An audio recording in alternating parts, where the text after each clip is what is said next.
beginning with its mythical origins, from law and politics to architecture and civil engineering, from literature and the arts to the very languages we speak today. The fame of the Roman Empire can still be heard. The mythical origins of Rome's founding begin in the Latin city of Alba Longa. There, the newborn twin sons of the war god Mars and a priestess were abandoned to death by their great uncle. Romulus and Remus were, according to legend, saved by a she-wolf and raised by a pure shepherd. When they became young men, they set out to establish their own city. However, during a dispute over its location, Remus was killed by his brother. When Romulus became king, he declared Rome an asylum city, which quickly attracted rather unsavory individuals from all across the Italian peninsula. Since this population was largely male, wives were needed, and young women were abducted from neighboring cities and tribes. This event became known in history as the rape of the Sabine women. Despite this, within a few years, Romulus and the king of the Sabines agreed to rule jointly. Roman kings.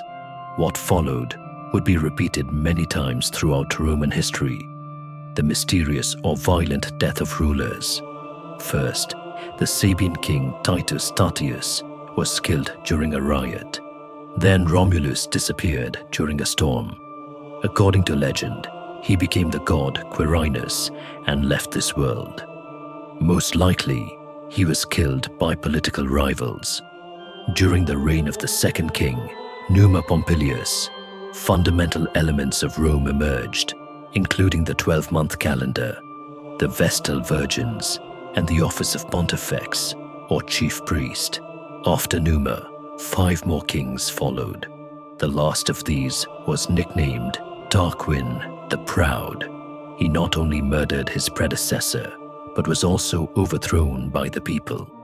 For this reason, the Free Roman Republic was established in the 6th century BCE. The Roman Republic, only a few aristocratic families, the patricians, held political and religious power. The plebeians, who made up the vast majority of the population, were excluded. However, protests between 494 and 287 BCE brought about some changes, including the establishment of the Concilium Plebis, plebeian tribunes, and the 12 tables of law. Progress was slow, but eventually wealthy plebeians, known as the equestrian class, gained the same rights as the patricians. Nevertheless, most of these changes were superficial, and little changed for the poor. In the following years, the Republic was almost constantly at war, while bringing all of Italy under its control. By 130 BCE, Rome had become a Mediterranean superpower, expanding into North Africa and Spain. After the Punic Wars against Carthage, the consul Marius reformed the army. By 102 BCE, soldiers were paid for their service and were granted land upon retirement. Wealthy individuals used their money to create private armies loyal to themselves. Corruption and greed in Rome led to civil wars when Marius' rival, General Sulla, marched on Rome with his army in 88 BCE. Sulla eventually won and became consul. Julius Caesar. In 49 BCE, Rome was once again preparing for civil war. Julius Caesar, the hero of Gaul, crossed the Rubicon River into Italy with his army. Facing him were the Senate and his former friend and political partner, Pompey. Pompey led an unsuccessful military campaign and was killed on the orders of the Egyptian pharaoh Ptolemy XIII, who hoped to gain Caesar's favor.